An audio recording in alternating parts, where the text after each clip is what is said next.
I had to do this work. When I started as a sex coach, I was wondering, what am I going to call the woman's genital? It's easier for a man, but for a woman, what am I calling it? And I really thought pussy was the one I encompassed everything. And my partner said, you can't say pussy. It's really bad. People won't take you seriously in your job. It's like, what do you mean it's bad? Like, it's not clinical enough. It's not doctor enough. It's like, no, it's just really, it's like, gutter word. Like, I'm fucking reclaiming pussy. That's it. You put her in the gutter. Let's just elevate that again. I am reclaiming pussy. So part of the work, I think everyone needs to reclaim ownership of their genitals and learn to love them and learn how to speak about them first. And so that's working on shame. There's just so much shame, guilt, and so much tension around sex. It's not a comfortable topic to talk about. Welcome to the What If You Could podcast. I am your host, Gary Scott, and today my guest is Emma Galland. And Emma is founder of Tantric Awakenings LLC. She's a French-American tantric sex, love, and relationship coach, helping men worldwide cultivate confidence with vitality and mastery in their sexuality and their life. Can't wait to dig into this one. So welcome, Emma. Welcome, my friend. Thank you, Gary, for having me. This is going to be fun. This is going to be wonderful. I can't wait. I'm throbbing with anticipation for this episode. You made me Go wait ahead. 3 months for this podcast. That's right. Well, with your tantric teaching, I can go 3 months now, right? Absolutely. Nonstop. Well, like I mentioned, we are the What If You Could podcast. So I always ask my guests one question. The only question I really have is, Emma Galland, what is your What If You Could? If I could change the world so that men are, and if I could see every man in this world be sexually powerful, fully open and trusting in their sexuality and able to share it freely with their partners. What a beautiful thing that would be. I mean, I think it would kind of take care of our 65% divorce rate, right? I mean, it would save so many things, wouldn't it? If we, World why peace. why can't we, Forget right? Why? divorces and marriages. It would lead to world peace. I really believe it. If men were making love instead of war. And just look forward to making love 2 or 3 hours a day, every day. There would be no time to strategizing about who you hate. Literally, because there's not enough sex. I believe there's way too much time spent, pent up intention and plotting how to go to war, how to criticize, how to outperform, outcompete, and I really believe it, and I've experienced it. So, yeah. Why is sex and sexuality such a tough topic for people? Why is that still such a bizarre, untouchable area for people? What a great question, Gary. So the why, because it's not acceptable in our society to talk about this. And it's interesting because there's this fascinating book I recommend if you haven't read it. It's called Sex at Dawn, and it's a New York Times bestseller. And it's an anthropology study of sexuality in human beings. So it's going back 200,000 years ago and how we were a sexual being up to now. And basically things really drastically changed 10,000 years ago when agriculture came in. Before that, we were more tribal, and we would live in like 200,000 years ago, 100 people would make a tribe, and then it wouldn't go beyond that. And every man and every woman who liked each other would sleep with each other. So every child who would be born, you didn't know who the father was, but every father was responsible for the child, and every mother would feed that child or care for that child. So your sex was something that you did because it felt good, and it actually was a way that you kept the tribe together. 10,000 years ago, agriculture arrives, and that's the concept of this is mine, this is yours where you have your property, you lead a house, you your church, you do a thing. And then this is my harvest, your harvest. We need to marry, we need to have lots of kids in order to be able to work the land, etc. And that's when we start having possession um, and the patriarchy and the religion and all of this organization came in, and sex was just no longer looked at the same way and organized the same way. And then, so our patriarchy today is both oppressive to men and women, not just women, men as well are held to such high standard of being a certain way in their sexuality and what they can and cannot do.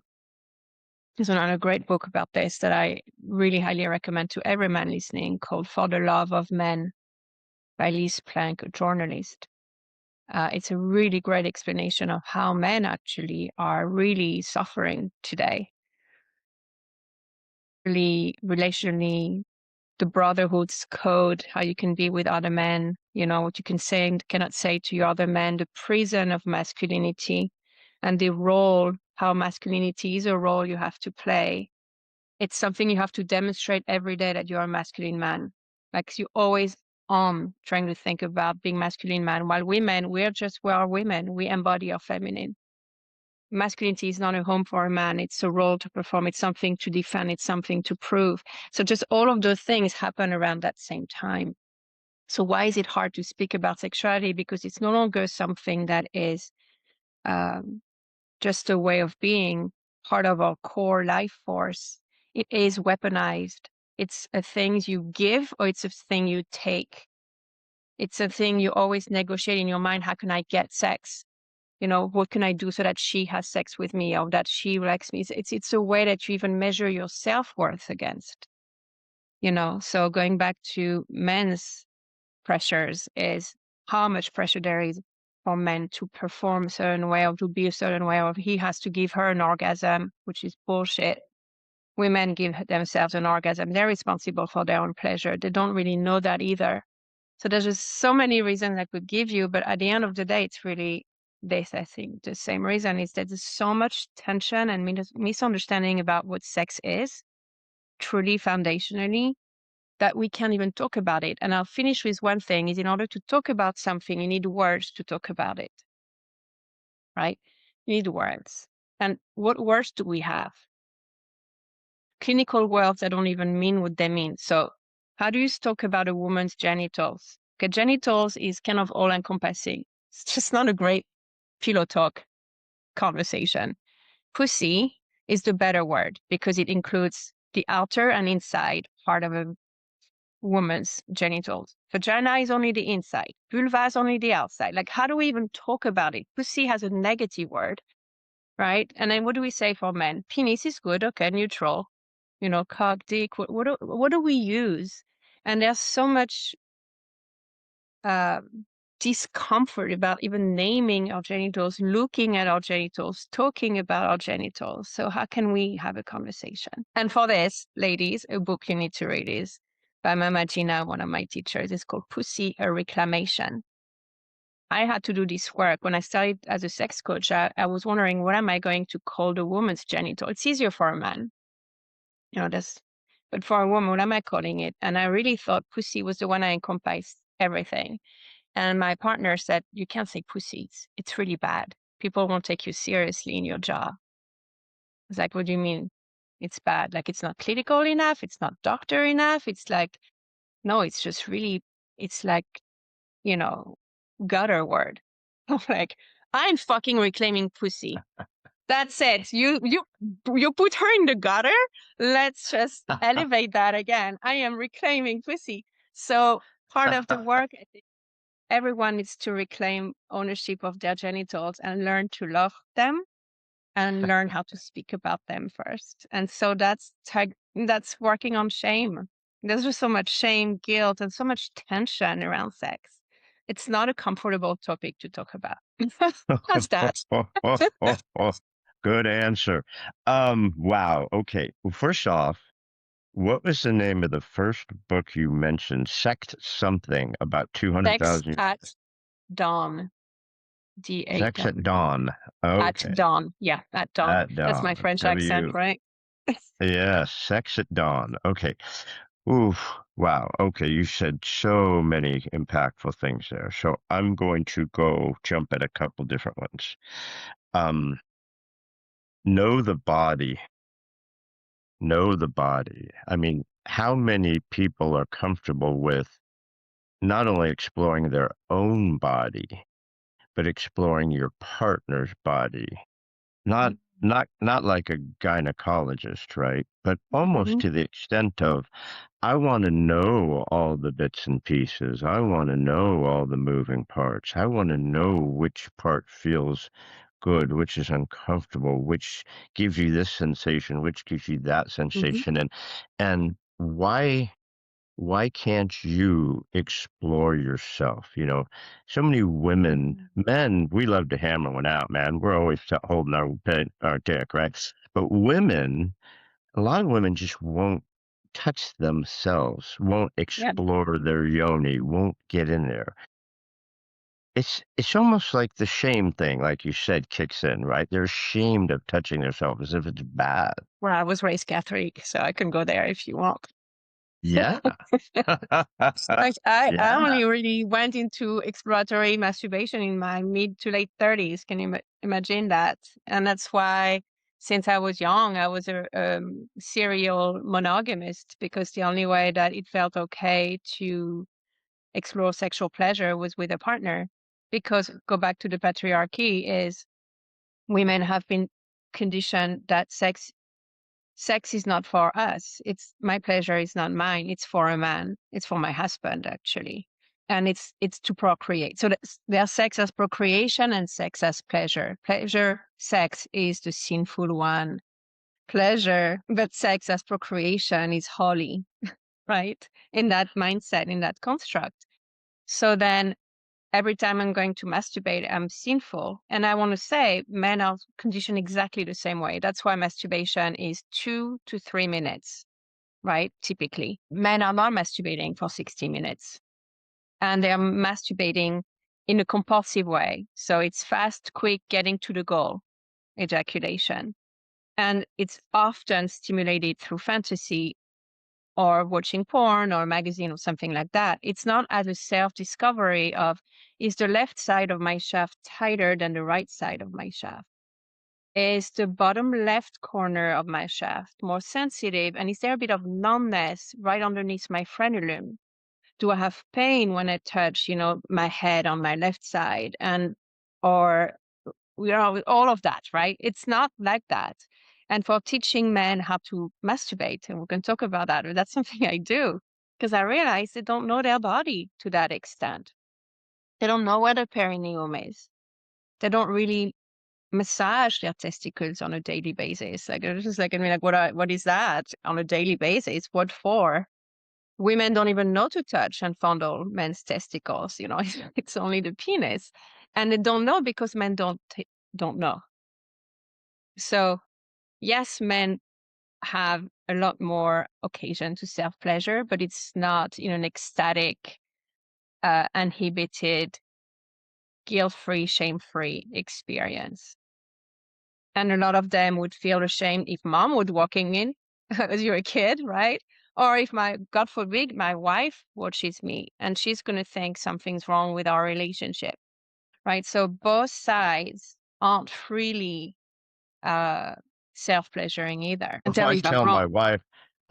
wife, I'm gonna go hammer one out in the shower. I'm gonna go take a shower and hammer one out. She's like, cool, knock yourself out. Uh, you have, Wonderful. oh yeah, I'm too old for that shit. You have an actual male masturbation. Is it a sound bath?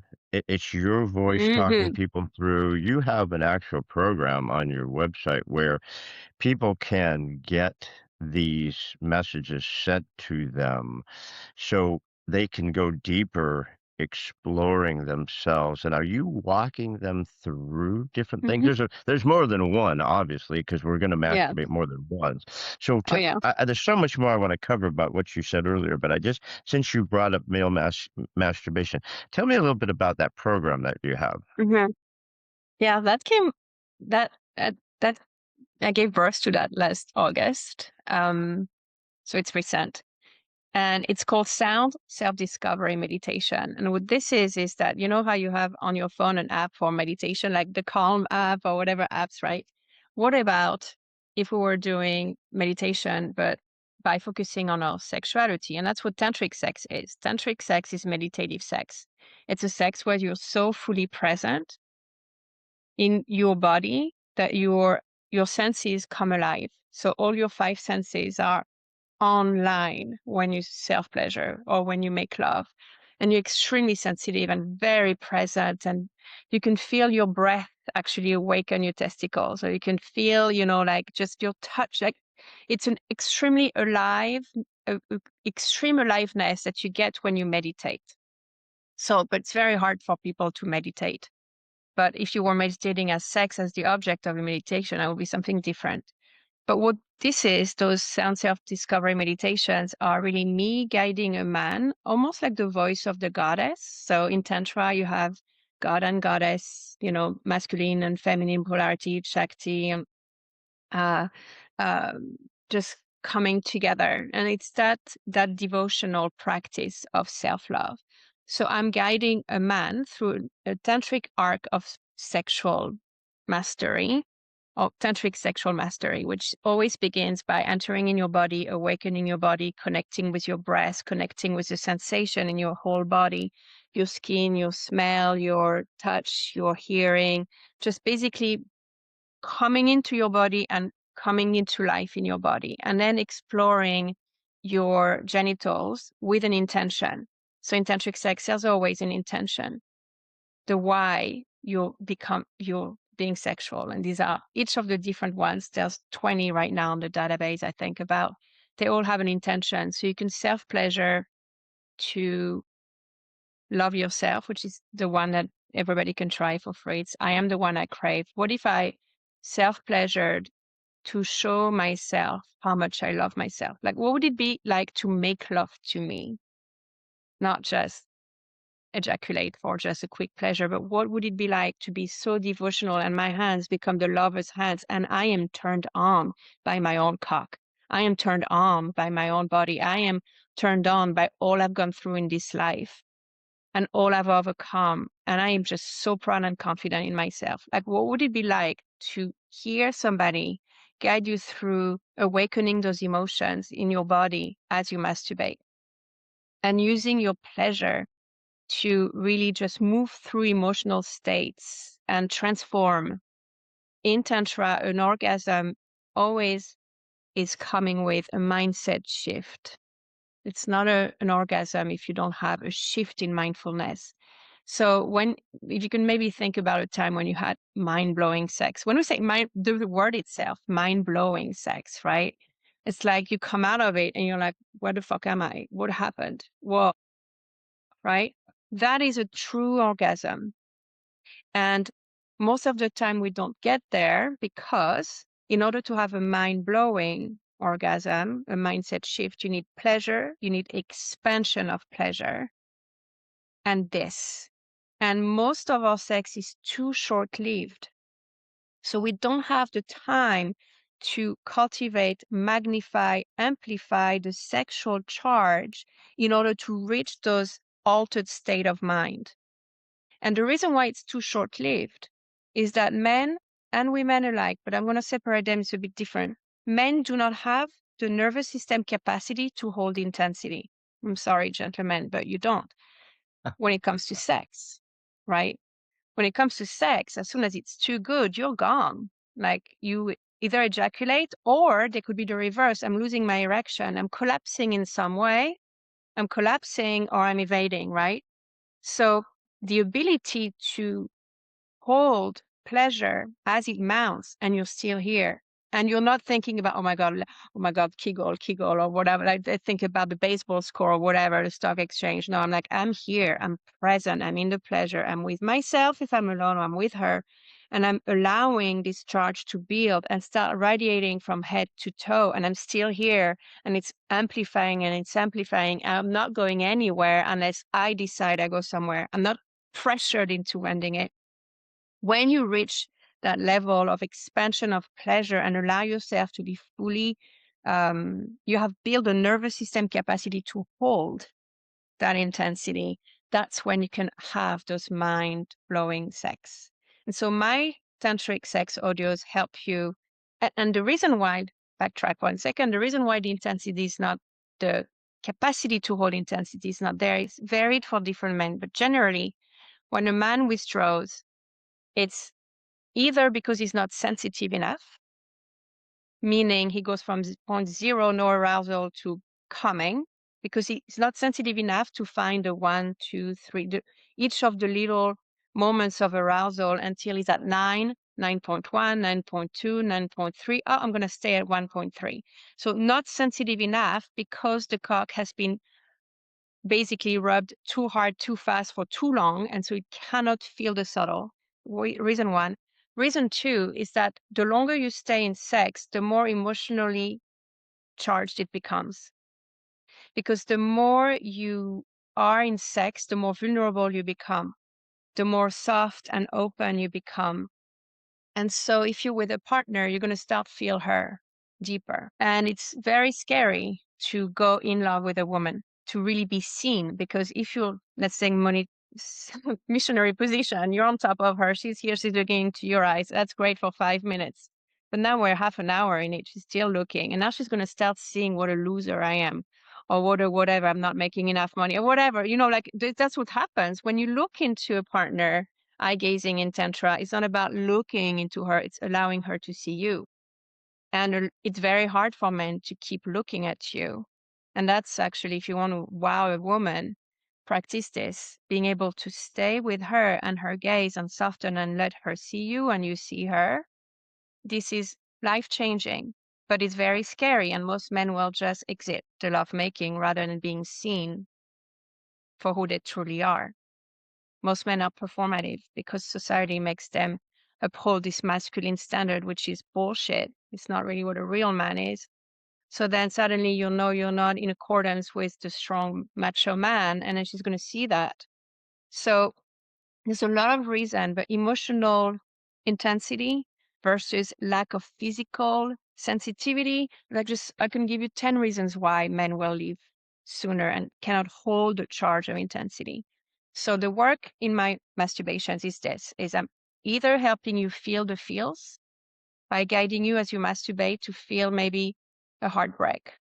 Maybe you're going through a heartbreak right now and you actually can't even think about being sexual because everything about your cock reminds you of her. Well, let's have sex then. Let's have sex. Let's just go right in there, right? And what would it be like to masturbate and feel her and feel the loss and grief and cry while you masturbate and alchemize this heart grief? And what would happen to your erection? Seeing it go up and down and up and down and up and down and loving your cock at every stages of erection. So this is truly what sex is about. Sex is a mirror of who you are inside in any given moment. Some moment you feel on top of the world, and it's generally when you want to fuck.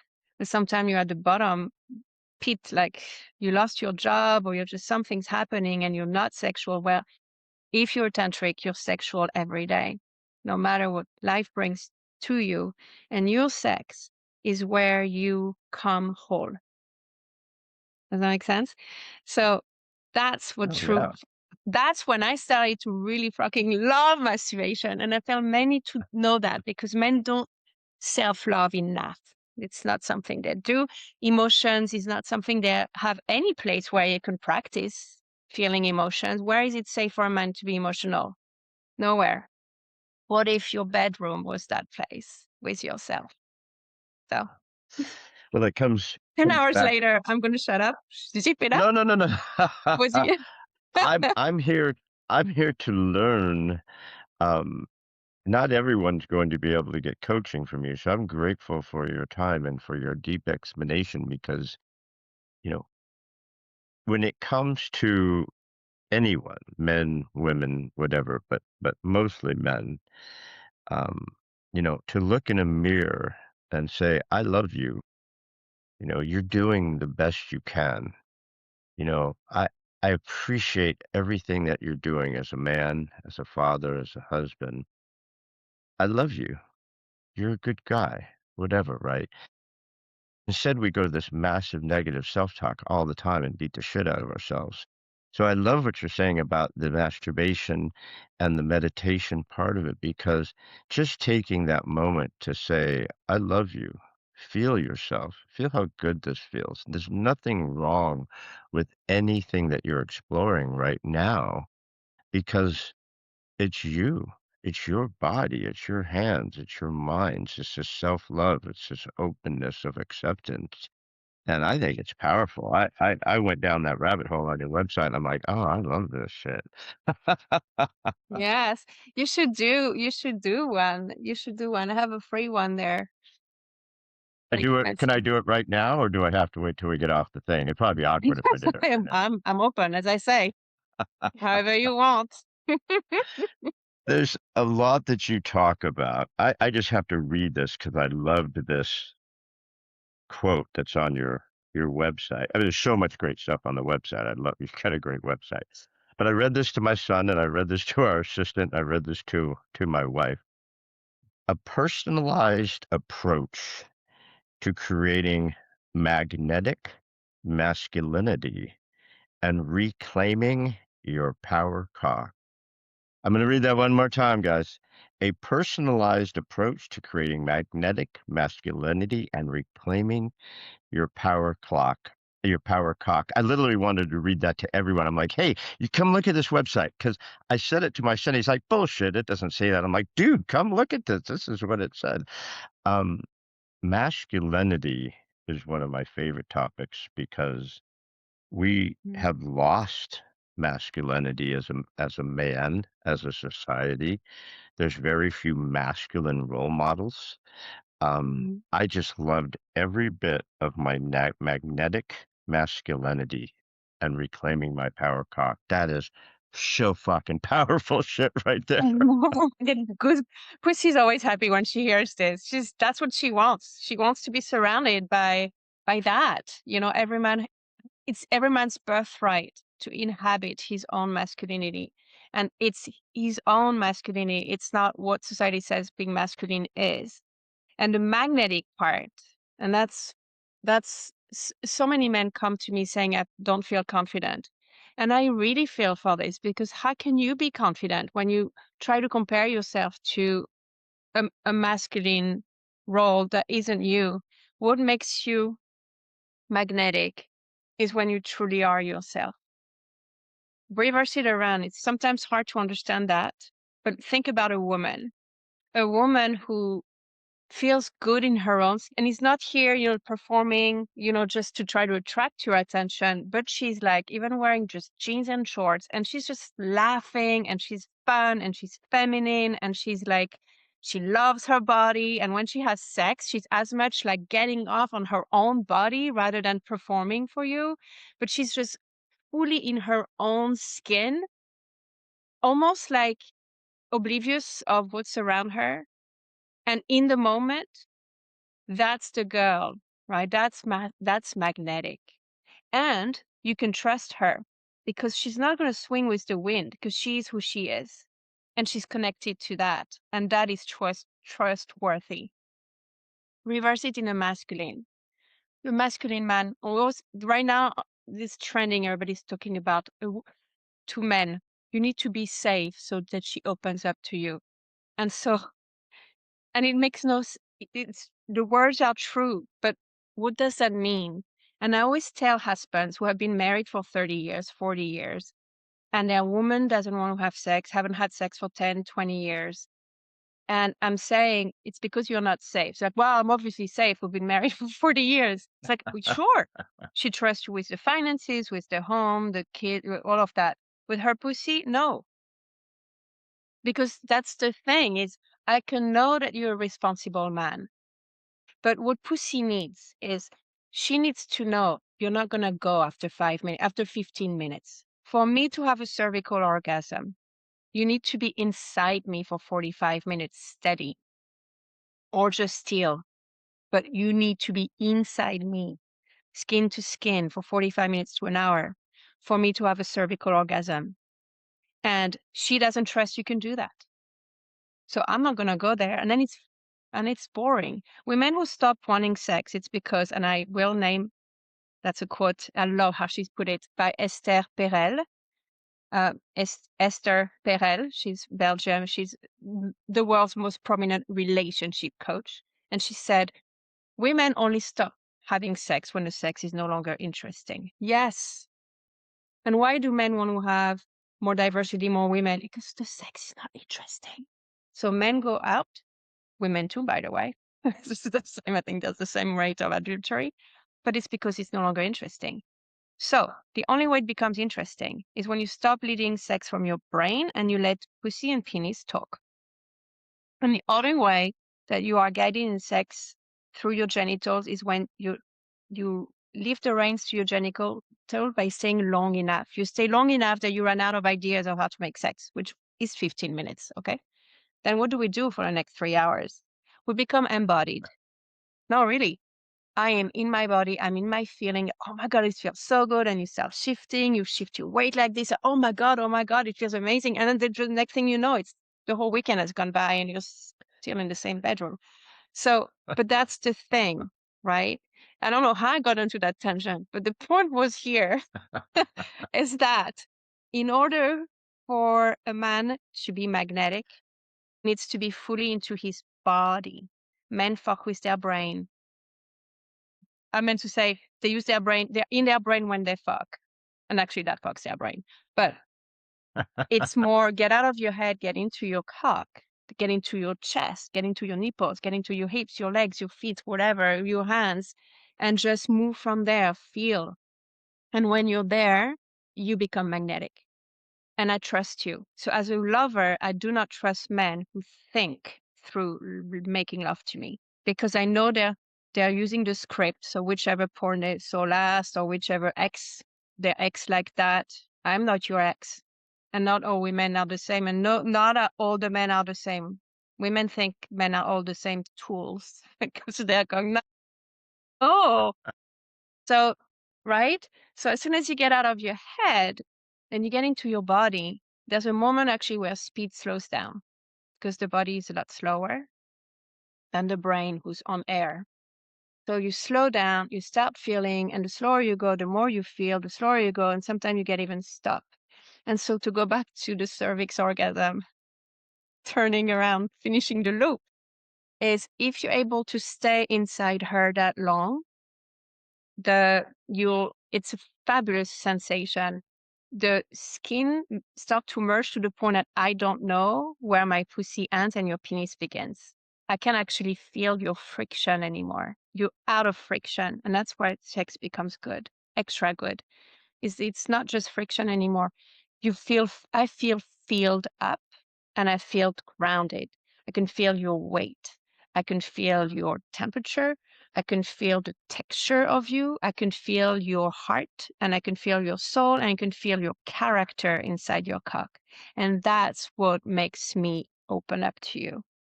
And so when your cock becomes this magic wand that is a continuation and an expression of the man you are, that's when you truly access a deeper realm within me. And some days I'll feel your vulnerability. Some days I'll feel your fear because something happened or you may not make rent this month or something like that. Sometimes I feel you feel invisible. Sometimes I feel your cock is healing, is my healing power. So every single day I'm going to feel the colorful man that you are in my lovemaking. And the cervix connects in Tantra to the heart chakra. And the head of a penis is connected to the heart of a man. So when you have penis to cervix, tip of the penis to cervix, your heart to heart. And you don't have, and actually, I need to say this here because all of us women suffer tremendously. Never please bang on a cervix. Can we just have a sidebar on this? A cervix is like a nose. You go around it with your penis. You massage it open. In fact, your cock is a massager. It massages her open and it massages you open.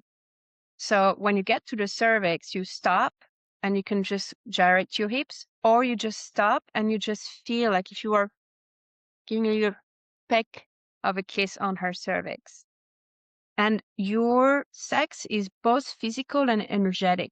So a woman will feel she if she's not armored, if she's not afraid or tense or doesn't trust you, her cervix will be soft and unpainful, and she'll be able to feel your cock. If she's very afraid and tense because you bang too hard or because you're not open in your heart, it will be a sore area. So anyway, don't push too hard, but she'll be able to feel the physicality of your penis and your energy.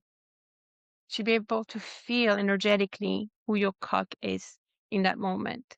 And that's what really makes you melt, when you feel somebody at this level of presence, if you'd like.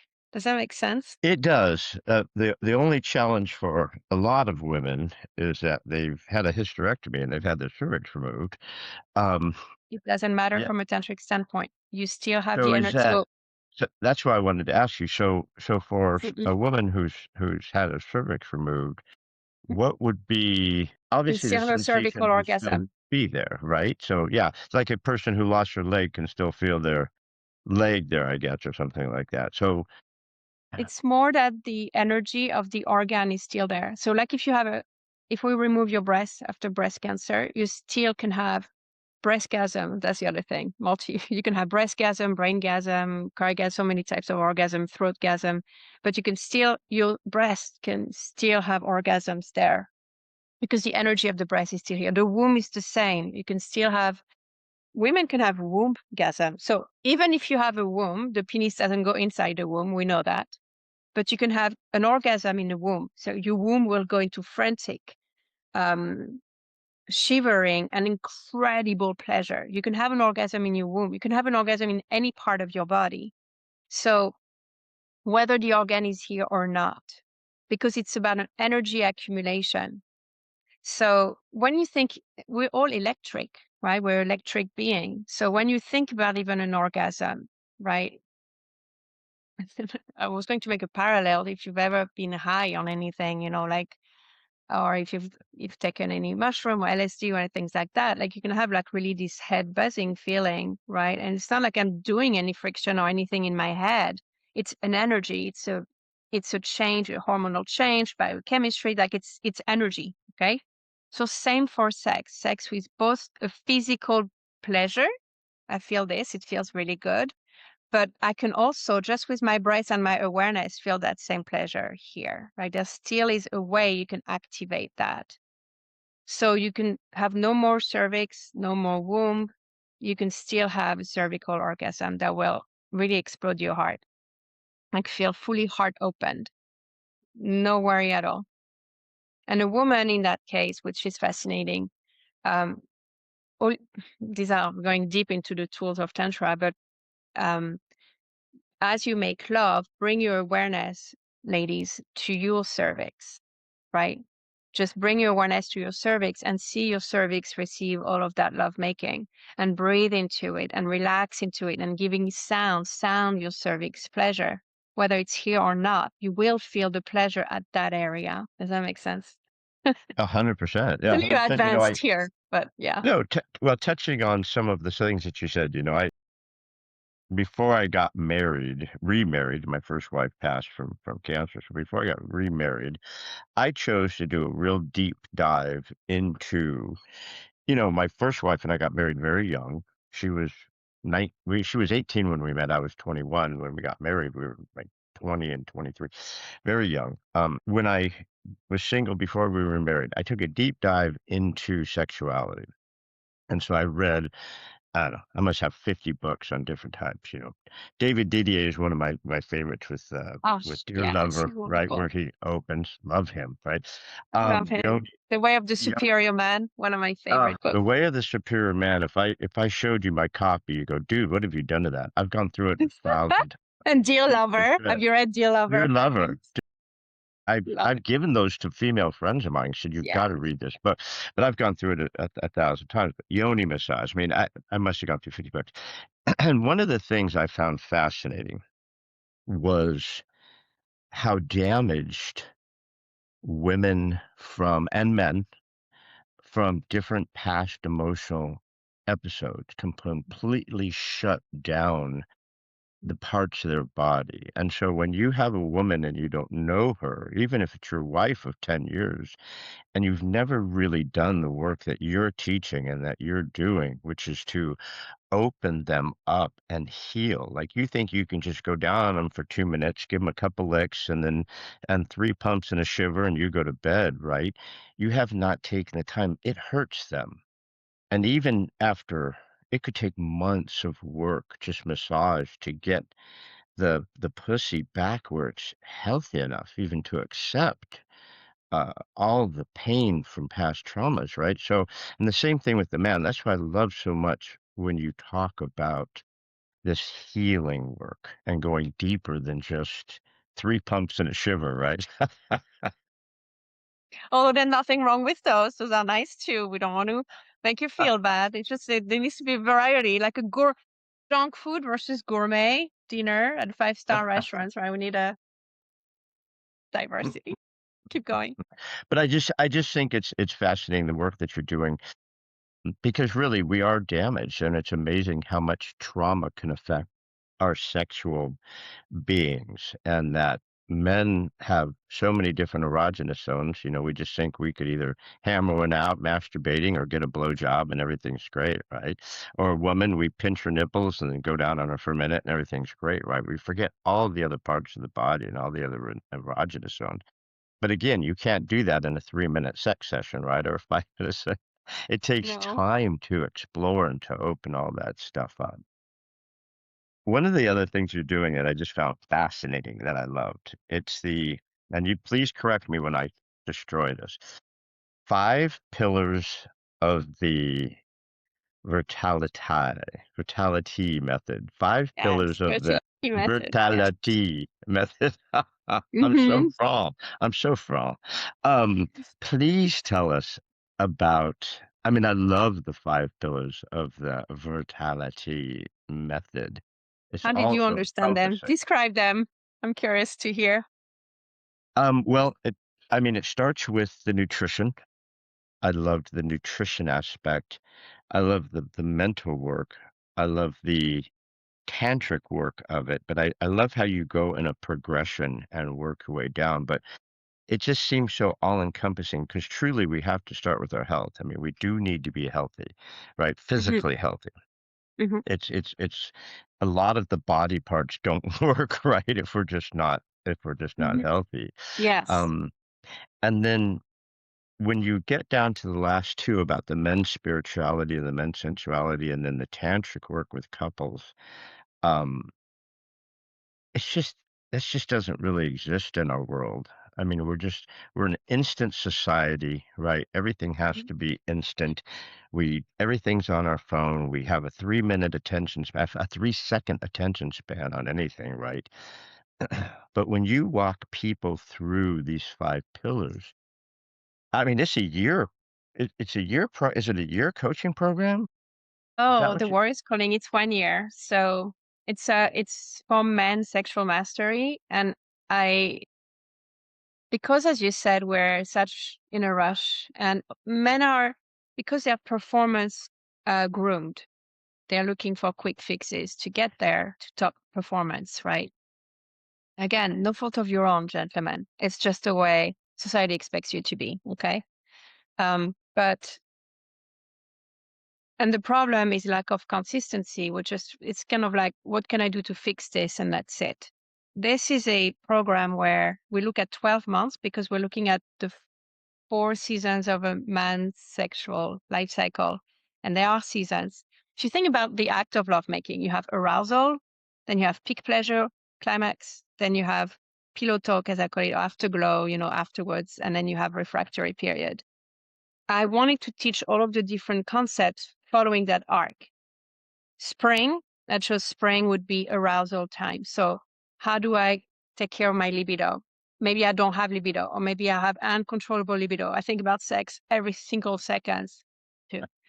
but I have to masturbate 14 times a day, like something like that. Like, how do I manage? Like, what do I do with desire? And if the younger you are, the more your testosterone through the roof. And it's like you feel like you're right away in a Formula One, but you only have like your new beginner driver and you can only do Ford Fiesta. Okay, what do I do with my Ford Fiesta skill in a Formula One? It's like crash first corner. You don't even do the first corner. You can even maybe start the fucking car, right? So race car driving is kind of like my passion on the other side and what my family is in. So there will be an analogy with race car driving. So arousal, then once you have managed your arousal, you know how to create it, you know how to cultivate it. That's your spring. And we'll look at vitality, the foods that help you with arousal, up or down, the food to all of that. Then we get to the summer, which is your peak. So how do I cultivate power? How do I cultivate stamina at high intensity? And vitality. So we're basically, we learn how to load the gun, and then we learn how to really be managing that Formula One, like like a Gestapo, like just like top notch, like perfect, smooth around the corner, can manage. You become the mountain under intensity. You're grounded. Like you can even weather the feminine storm. Women will always test you. And I want to tell you, the stronger you are of a man, the bigger the test, right? They'll be emasculating, nagging, withdrawing, bitching, whatever. Just look at this as a test. They're not here to criticize you. They're just saying, are you really in control of yourself? Are you really here for me? Even if I fuck up big time, are you really? So you're going to learn those things in the summer, both about your own body and how to manage that high, that Lamborghini keys I'm going to give you. Now you have to drive it well, and then managing the woman.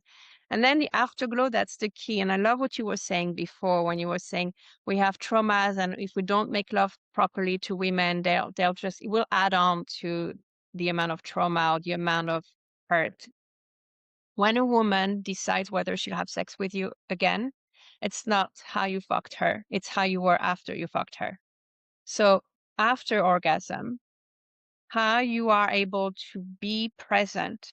And because that's after orgasm, that's why generally we speak more easily. There's pillow talk afterwards. Even you may be more able to share with her some of your life after rather than before. And so in that moment, when the hearts are open and the souls connect, you need to learn how to stay here, not just roll over and fall asleep. Or just get up, go to the bathroom and do whatever you're doing and then just go fix yourself a snack, okay? No. we're gonna be here because the afterglow is her forte. That's her that's where she's big, because it's emotions, and women are good in flow, they're good in feelings, they're good in emotion. You're entering her realm, and it's the place where you have less experience physically and also emotionally. So when you learn how to be there with her and feel her and nurture her and be nurtured and let yourself be seen, all of this, she will register in her nervous system that she cannot wait to have you again because you're safe, because there's good aftercare. You understand? You could be the best fuck, but then you get up and you go fix yourself a snack and you turn on ESPN, you'll never be invited again. In fact, all you'll be is like a jerk. That's what we'll see, right? It's just like, it's the worst. I will feel like you used me. Even if it's not intentional, it's just the way you do because you think the main course is over. No, the main course is afterglow. Okay. So you learn. And what does it mean in this program, Afterglow? It's not about women, this program, it's about you. Is how can you become self-devotional to yourself? Now you've had an orgasm, you're open, you're relaxed. The urge, the tension is gone. Now is the time to dig deeper and feel yourself at a deeper level. And even maybe connect with your purpose, with your mission, with your dreams. Maybe just really give yourself, like, reparent yourself. If suddenly you feel tender and you feel like crying and you don't know why, or something sad comes up, just be there for yourself and say, my God, you've gone through so much and look at how much you've overcome. I'm so proud of you. This is those moments. So I'll teach you some tantric practice, Taoist practice, to really bring up that self-devotion, that self-care, that self-nurturing, all of that. And I would also say it is the moment where you become truly free. because there's no more tension, there's no more performance, there's nothing to prove. You're on the other side of that. And there's a lot of you can do to be honest about yourself, who you really are, what you really want. With your partner, that's actually where you could have a conversation about what you desire to do that you've never talked about. If you ever wanted to bring up the threesome, you do it in afterglow. You don't do it, beforehand or off. Like, you do it there when there's the trust and the connection and you're naked, literally. Say, oh my God, that was so amazing. You know, imagine if there was another one with us. Wow, it would make me feel whatever. So all I'm saying is the exploration of freedom, true freedom, and integrating your sexuality is in the fall of your sexuality. And then there's the winter. And so winter in this program is, how does a man increase presence and what does it mean to be present? The essence of a man is presence. The essence of a woman is love in the tantric realm, meaning a man is at his most powerful when he's present, meaning his whole body is here and his whole mind is here and his whole heart is here in the moment. And so presence is when you are your most magnetic, because you'll be, and you're most impactful in life, because you'll be able to have the right answer in the moment, because you are in the moment.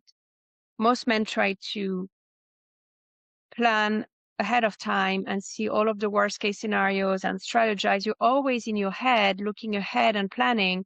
But I can promise you, and you've lived enough that you know it will never happen as you planned, okay?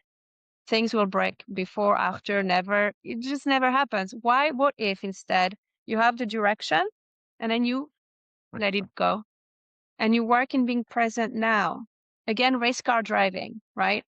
I imagine I'm going to win the race. I'm going to imagine I'm going to be pole position. I'm going to think that, right. And suddenly I got something mechanical. I got this, I got that. In the moment, I'm going to have to make the mistake. Do I change my tire now? Do I change them later?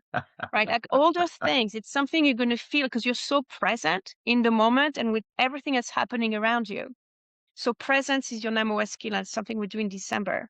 Once you learn how to be quiet, peaceful, magnetic, and present in the nothingness, nothing's happening. Well, that's the thing too I wanted to say. And I know I'm talking a lot, but I'm so passionate about presence. Because I suffer when a man isn't present. I can feel in the weight of your cock inside me if you're present or not. If I'm here, no, you're not here. Because when you're here, your cock weight drops. Like there's you weigh 2 pounds inside me when you're present, and you're like, a gram when you're not, even though you're still in the same position. So presence is what's so powerful, and presence is measured in stillness. When you do nothing, when you have nothing to prove, nothing to say, nothing to do, can I feel your presence? Can I feel you here? That's the measure. It's not how much you do. It's how much I can feel you when you do nothing. You're the presence that cannot be ignored in that room. And if you've ever seen a powerful presenter on stage, a man who leads, it's not the man who tries to perform and have all the best PowerPoint presentation. It's the man that just being here, listening and observing the crowd, and even listening to a question asked to him, you trust him. You trust the man with the infallible presence, right? So that's what we learn this in this program, because that is how you'll have the best sex. If I'm present in my body, I trust my cock will do the right thing. I trust my hand will do the right thing. I trust my nose, my sound, everything. It will just be perfect. And then once we're there, then we get to shadow work. So to your point, there's a lot of trauma in men and women. We go to psychiatrists, which are very important to go to, but they work on the brain and the storytelling. Trauma is also in the body. A great book I recommend is The Body Keeps the Score. It's the most famous and acknowledged book for this topic. The body keeps the score. And so past heartbreak, past disappointment, your parents scolding, all of this is lodged into your body, into your muscle tissue. And so in January, once we're present, we're self-aware, we feel ourselves, we did all this work about managing intensity. Now let's go to shadow. So I'll help you identify and work through the inner child issues, the father lineage, the relationship with your father, grandfather, great-grandfather, and all of that, and the lineage of man, and what you think masculinity is and what it isn't, and who you would want to be as a man if no one was watching. So we're doing all this shadow work. We're looking at your darkest desires, your kinks, the things that make you feel really afraid of your sexuality. Because this is part of this. A man who feels safe and feels magnetic, it's the man who has gone to the shadow. It's not a perfect man who does everything right. It's the one who knows his shadows and accept them and embrace them exactly as they are. He doesn't judge himself. He doesn't make excuses for himself. It's just who he is. And because he's embraced and learned about his shadows, he's no longer a ticking bomb. A woman will feel if you have parts of yourself you're hiding from her, or if you are hiding them from yourself. So I had an amazing, amazing lover, a boyfriend actually, that I had to leave because I couldn't trust him, because I knew he didn't know himself enough. And he was already starting to do some things that were just damaging the relationship, not because he wanted to damage the relationship or hurt us, but because he hadn't finished his discovery and he wasn't someone stable, and I didn't want to be the one who would pay the price. And that's what happens is a woman will start feeling that she's hurting and she can't trust you if you don't do this work. So you're going to have to go where you don't want to go and have the tools for this. Because when you do that, then you can be there and say, this is who I am. This is what's important to me. I want to be in a non-monogamous relationship. Maybe that's who you are. You really wanted that all your life. You wanted to have an E&M. And if you come and you feel good about this, you don't feel strange about it. So if you really truly embrace yourself, the right woman will come, and there'll be so much respect from men and women when you truly embrace yourself. So this is the winter work. And then, and it's the final thing, is once you are present, once you've done your shadow work, and there's no secret you haven't told yourself, and you're fully yourself, then you can start working on your purpose as a man. Because you're no longer on the script of somebody else's story. And you can use your sex, which is now so, you know everything about your sexuality. You know your cock inside out. You know your heart. You're so connected. You're so embodied. You can use this energy of sex to build the life you want. So in Tantra and in Taoism, sex is your life force energy. When you cultivate your sexuality, you can give birth to children, but you can give birth to a project, to the career you want, to the family you want. And so you can start building that sexual turn on and channel it towards building, which is why men in their 20s should do the work, should do this school, because that should be taken care of by healthcare. I should apply to the healthcare, what do you call it, insurance companies, and just say you should pay for this program so that the young men can go. Because the problem with young men, they have so much sexual energy, don't know what to do with it. And so they compulsively just give into sex, which is great. Have as much sex as you want, but they're not satisfied. That's why they keep going back for more masturbation, because the masturbation is not satisfying. When you make sex longer, you are nourished, and therefore you no longer have turn on, and you can focus on your life. And so when you learn how to manage all that sexual charge with so much testosterone and you channel it towards building your life, A grades in school, amazing career, amazing job, treating women, men, and children incredibly well. And it's coming from your cock. That masculinity we're talking about, it's cock power. A cock power is loving, it's caring, it's protective, it's providing. It doesn't harm. Builds. It's a builder. A cock builds. And once you have done all this work over a year, you're in that place where you can choose. I choose to be the man I want to be, and I choose to build the life I want. And I use my cock to guide me, and my heart and my brain. But all three are aligned. So we do a lot of this to alignment of the three pillars, I call them. There's an exercise where the cock is felt and exactly what the cock wants. And then the heart has its own feeling of what it wants. And then the soul. And you can align the three. When you see a woman You do that next time, everybody. It's a little exercise. You just see a woman you find attractive, and ladies, you should do the same thing: alignment, pussy, heart, and soul. And just look at her and feel what happens in your body. What is your cock? What does your cock think of her? And then what does your heart think of her? And what's your soul thinking? Sometimes your cock wants to have sex with her. And so you pursue her, and then you get in the bedroom and suddenly cock doesn't go up. Has that ever happened to you? Super turned on by a woman, but you couldn't perform? I always say penis is always right. There's a reason why. And it could be that your heart doesn't love her. Maybe she's not a good person. Maybe she's not good. And so she looks good. She looks fertile. She looks curvy and the cock wants it. But once you're in it close and personal, you're naked together, there's not that emotional connection. And so the cock's like, and that's because you have heart and cock misalignment, but you didn't catch that before. You let yourself driven by cock. So when you finish all this work, you become so sensitive in your body, so aware of yourself that you would have felt the heart disconnect from the get-go. And at the same time, you would have felt the sexual turn on. They can cohabitate. And you could have said, she's not my soul calling. And that's a beautiful thing I wanted to say, and I'll finish here because I've been talking a long time. Is in our society, it's binary. Yes or no. It's one or zero. It's all like this, but it's not like that in real life. And that's why we have also sexual malfunction, is that so I'll go back to my boyfriend, my heart fully in love, my pussy fully in love.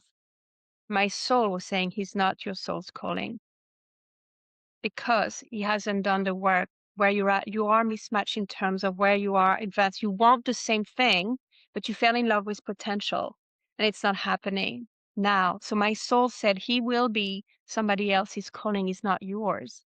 And so even though pussy wanted something and the heart wanted something, you could feel all three. And at the end, you make the right decision. You understand? You would save so much time in life if you can feel all parts of your body, even your gut. Sometimes you feel a hollow gut, a tingling cock, a broken heart, pressure in your throat. All those body sensations are the voice of your body giving you an insight. And then you just summarize all of this and then come up to your decision as opposed to deciding on just one impulse. Does that make sense? And so this is Of what course. Tantra is. Thank you. Tantra Yeah. is a pathway to self-realization as a man and as a woman. And these are all the tools you need in order to take the path of life in the best way that you want. And sex and sexuality is your training ground. So that comes back exactly when we started our call today, when you were saying sexuality and life force. That's the connection. Do I promised I'd get you out of here in an hour, and we're over. Do you have a couple more minutes? Because I I just called. want to touch on Yes, something you said. Okay. of course. There's something in your bio that struck me, and I just want to read it real quick. You had a health issue, and you said, I never went into full remission because the cause remained unaddressed. I was afraid to fully express myself in my marriage, worried about that being honest would cost me everything, and it eventually did. You went on to talk about a lover you ran into. What followed was a deep initiation into feminine embodiment and sexual healing. It was as if years of grief, shame, and disconnection were transmuted into love, compassion, and power. I love that. There's a lot more to that, so I kind of picked through that. But I think the important thing I wanted to touch on was I was afraid to fully express myself in my marriage, worried that doing so would cost me everything. Ugh, how many people are in that, and how painful is it, right? I Painful. mean, it's such a wicked. You're with someone that you married. You obviously love them. You're sharing kids. You're sharing a marriage. You're sharing a house. You're sharing a future. Yet you still can't expose yourself to them. It's a pain. Mm-hmm. Yeah. And it's interesting because when this occurs, generally the reason why we don't want to expose ourselves fuller, well, there are multiple reasons, but in my case is I knew that by truly sharing what I wanted and who I was would end the marriage without a doubt. When I married, I was aware of we all advance in life at a certain level of awareness. So I know myself how I know myself at my age now. When I married, I knew myself how I was, and I thought I knew who I was. And then my marriage was extraordinary. And in that process of the marriage, I just really became more and more aware of who I was because it was a great marriage and because it was focused on growth. And I realized that what I wanted wasn't what my husband wanted. And so for a couple years, I just convinced myself that no, like, the 80-20 rule. I fucking hate 80-20. I want 150% kind of life, okay? I want all of it. Like compromise bullshit. It depends on what we're compromise wise, right? Like the steak or the fries or the okay, fine, we can compromise that. But when it comes to love and sex, which is self-realization. I didn't realize that before. I thought sex was just something you do because it's fun and it's exciting. But I came to realize that it is actually the conduit to deeper truth. And so I wanted an open marriage. My husband didn't. And so I knew, then I thought, just bypass. I've been another life. You don't need that. Maybe. And I realized there are things I want in this life that I need to do. And so I had this conversation with him, and I knew that when I said, this is who I am, and then I like women as well, and I like men, there are things. I'm a lover. I love big. I want this big experience of love. And it, he said, I know you. And I know I'm limiting you. He said, and it's not who I am. And I said, I know. And I would, what do we do? That was the end of my marriage. It was like that conversation. And it's so hard because we love each other and so we decided, what do we do from here? What prevents you from talking is the fear of losing your partner, but also the family and the friends. And what do we do? Like, just, it's big. And so we didn't know what to do. And there was no examples. And so we ended up just actually, thank God, COVID hit around that time also. So we got to actually work things together at home. We decided to stay together and figure it out and mourn together, cry in each other's arms for days and weeks and months, and just really think about how do we save the love, but dismantle the container of marriage? And what does that look like? And I must say, the decision of not hiring outside counsel, not talking to friends about it, it's very important if you want to have, when you're moving through the difficult moments of life, to protect yourself and protect your relationships and protect your mourning and your processes. As soon as you start talking to people that take parties, they advise you. You go to counsel, they're ready for war. And when you have a loving relationship, I didn't want to discard the love. So much love. He's my soulmate to this day, meaning we're here to grow each other's souls, and we can do it together or we can do it apart, right? My husband was asexual. So 20% of the population, men and women, are asexual, meaning they have no desire for sex. And that's normal. And it's not a question of testosterone level or estrogen. No, it's just part. I'm hypersexual. It works until it doesn't, right? Worked for decades, but then it doesn't. And so it's how do we keep that soul connection? And you will work things through, because when you are honest, when you are vulnerable, when you don't accuse each other, when you really always go from, I feel this, I feel that, I feel so sad, I'm so sorry, I feel this. And then each person is sharing their experience. That's the afterglow and the winter. We were entering our afterglow and our winter in our relationship. It doesn't mean the relationship ends, it means it changes, right? So how do I manage the afterglow and the presence without the tools I know, where I can still hold space for him and he can still hold space for me, but this time we hold space for grief. We hold space for each other's heart, where that's the process I went through. And that's why I also coach in relationships and not breakups necessarily, but it's the ability to hold space for your partner is the number one skill, really. You know, that's the story. That's my story. And I had lots of health issues that came because I was not ready to have the conversation and my colon gave up. I started to bleed internally in my colon and my anus. I was diagnosed with ulcerative colitis just this last 2 years. The moment I said I have to go, but I can't go, that's when my health went down. I had the perfect diet. I'm a nutritionist as well, okay? I specialize in autoimmune disorders. I help people turn around cancer, like big things. And I'm like, I'm having this and it's not the food. And I had been hemorrhaging for 2 weeks, the last 2 weeks of December, with gallons of blood. And I was abroad and I couldn't, where I was, you don't go to the hospital. Okay. Like, you're just going to suck it up, going to eat bananas and watermelon and wait to go back to the US.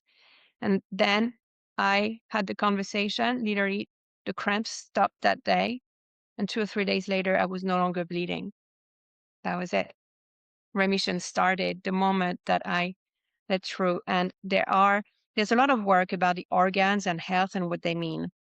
Different conversation, different books, different authors. But the anus, since I was bleeding from my anus, being very open here with you, the anus is the part of the body that is where you let go of waste. And so let go of past life, let go of relationship, let go of anything that needs to go. And you start having issues, hemorrhoid, anal cancer, whatever, when you hold on to things that you should not hold on to. And in my career as a nutritionist supporting people with cancer, all sorts of cancers, but I've had 2 clients with anal cancer, both of which had horrible divorces. And that kept on going. Divorces were there, but there was still abuse, spousal abuse. And so it really is important to understand that the body keeps the score. Go read that book. But it really is that what's happening in your life is reflected in your body. So I learned so much also as a nutritionist because up to now I was only focusing on the food and the health and how to heal. Then I'm like, okay, great. I really need to integrate the somatic work uh, with the health and sexuality. So that's my story. And we're best friends. We speak every day. We had some rituals, the bedtime rituals. We have a bedtime ritual. He makes me laugh every night. That was our thing. He still every night sends me a text and makes me laugh. And my role was he hates mornings and he's always a bit depressed in the morning and down. And I'm the ultra optimist. It was kind of like more like the negative thing. I'm always here just cheering up his mornings. And we go on vacation together. Our parents love each other. I spend Christmas with his family. Like, there's like this thing, right? It's just amazing. And the men in my life after him are men who understand the importance of him in my life and are friends with him or have met him or allow me to spend time with this man. Right. So that's what it is to be a big lover, is really somebody who loves. And I invite you even to love the people you don't love, even the people you don't like, as a practice. Yes. Love anyway. Ann Coller, and a beautiful writer who focuses on emotions, said that. Love anyway and practice every day to send love to people you even dislike. It will change you. Well, I have to tell you, God, this lived up to what I had hoped it would be. There's something very powerful about when you are no longer at ease. Your body is no longer in ease, so you have dis-ease. Ease. And the Yes. dis-ease causes all these issues. I gave myself cancer and I gave myself a heart attack from dis-ease because I had lost all the ease that was in my life and I allowed Mhm. myself to go there. But you've been so amazing. I'm gonna let you go, but I've got to ask you one more question. I lied earlier. I was not genuine. I was disingenuous. I said I had one question, the what if you could question, but I actually have two questions. I never give people the second question, but my second question is this. Before we skedaddle, before we sign off today, um, is there something you'd like to leave us with? A thought, a message, a quote, something that just means something to Emma, that you'd like to leave us with before we go? What would that last thought be? It's a hard one. I think the big one I would like to leave you with is your sexuality is for you. And and if you really think about what that means is that you don't have to prove it to anyone. You don't have to um, bargain for it. You don't have to beg for it. You don't have to. It's for you. It's for you. And so, meaning you develop your relationship with your own body and your sexuality for you, and then you share it with somebody, but it's for you. So when you do the work that you are so fully embodied and you integrated your sexuality, first you'll feel at peace with sex and you will feel confident because you don't have anything to prove, right? And then when you have, and you will also elevate, you'll change planet basically because people are not there that don't think their sexuality is for them. It's something you weaponize. But once you know it's for you, all the other people that live on this first planet, they're gone. You're not on the same planet. Now you're going to meet people who are exactly like you. Because once you change, everything around you changes.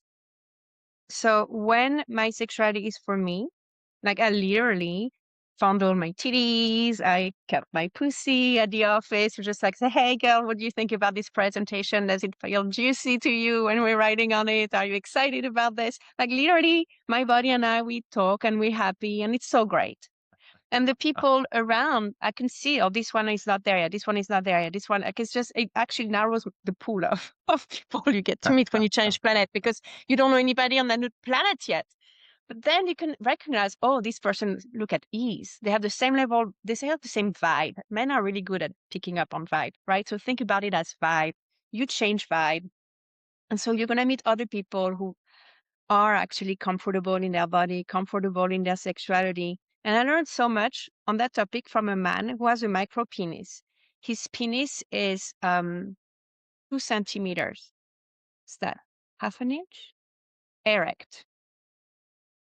And he reached out to me, not at all because he was not confident, simply to know about new ways to experience pleasure. And my heart exploded when I heard this man, because this man has a lot of lovers. And he says, and we laugh with my penis because we're always a surprise, you know? Men look at us and we're like, wow, what a surprise. And I have to educate women on what to do with my penis. As, and but the way he was talking about his penis and how he's educating women and how they're having fun and the women are having fun too, like it's just like this man was like just such an inspiration to me. And I was just wondering, how can I have more fun? What are new things I can do? And that's what I mean, is that most men come to me with concerns about their size. Your size can grow naturally, different conversation for another day. But here's a man who really doesn't have size and doesn't stress about it and is having fun. And so that's what I mean, is that to be that man, he's done the work. He's gone somewhere, right? Or however his process was. And that's what I mean is your sexuality is for you. Love your body, love your heart, love your story. Be such a lover to yourself. Then you cannot fail at relationship. You cannot fail in life at anything, at your purpose, at your job, at your career, because it comes from you being totally in sync with yourself. When we fail in relationship is when we're not authentically ourselves. Had I been who I am now, I would not have married my beloved. We were friends before we got married, and then we got back to friendship, better friendship. But had I been who I was now and the kind of lover and sex life I want in a marriage, we would not have married, right? I just wasn't there because I wasn't fully authentically myself. So that's what I want to tell you. Your sexuality is for you. Fall in love with yourself, fall in love with your body. Do not worry about anything else or anybody else. And then share yourself with like minded people. And you'll find those people by connecting with your body. Remember, what does penis think about this person and the heart and the soul? And use that for men too. So when you're going to have a new male friend or a new, business partner, ask, what does cock feels? What does heart feel? And what does soul feel? Right? And you will know whether you can trust that man, whether you can respect that man. Right? That's what I wanted to tell you. Sexuality is for you. Oh, I love it. I love it. God, this has been great. This is above and beyond what I had hoped and thought we would do because you're Oh, thank you. amazing. Emma, thank you. And everybody, you've been blessed with a moment of Emma Galland, founder of Tantric Awakenings LLC, French American tantric sex, love, and relationship coach, helping men worldwide cultivate confidence, vitality, and mastery in their sexuality and in their life. And that's the biggest part of it is they're encompassing the whole man. I love that about you. So, Emma, where can we find you? Where can we get more information about Emma Galland? Where can we get your programs, your coaching? Where can we find all this amazing stuff? So tantric-awakenings.com in my website. And the Warriors Calling School you were mentioning about, it's once a year we enroll and it starts April 4th. So you got 1 month to learn about it. And if you want to be on a 12-month journey, it's now, otherwise it's April 2027. But on the website, you have information. And I'm very active on not on Facebook, sorry. Don't go to Facebook. There's something on Facebook, but I don't deal with Instagram. They're connected. Instagram, Tantric Awakenings, together, no dash. And the Warriors Calling is a school, but the Warriors Circle is a free community of men. So if you just want to connect with me and connect with men who are doing the work, you'll see that on the website. It's a private community, and every day we're connecting and we're sharing. And so you can start being in a like-minded group of people free of charge. And then the SSDM, self-discovery meditation, on the website too. There too, you download one and do that tantric masturbation on your own and see a little bit what it's about. It will surprise you. I'm hoping you do it too, Gary, and get back to me. You'll need a 1 hour shower if you do that. No, You need to talk about that with your wife. I don't. I want her to listen. I mean, I Yes, want her to actually, listen women to can it do it too too. while I'm Yeah, there hammering one out, masturbating. Um, no, I she should do find it that. too. Yeah, absolutely. But of course, replace pussy by penis. Yeah, no, I think you have to explore and you have to be open to all that. Emma, you've been amazing. This has been so great. Thank you so much for Thank this. you. And everyone go and find the tantric-awakenings.com. You'll love the website. There's so much on that website. There's so much fun stuff to dig down. And I went down all the rabbit holes on that website. It's great. I almost signed up for a bunch of Thank stuff. I'm you. like, whoa, wait a minute. I got to talk to her. So anyways, thank you so much. This has been You're so wonderful. welcome. And my For me. friends, it's, take care of yourself and love yourself and explore yourself. It'll be worth it. All right. Thank you. Promise you. I'll see ya. See you.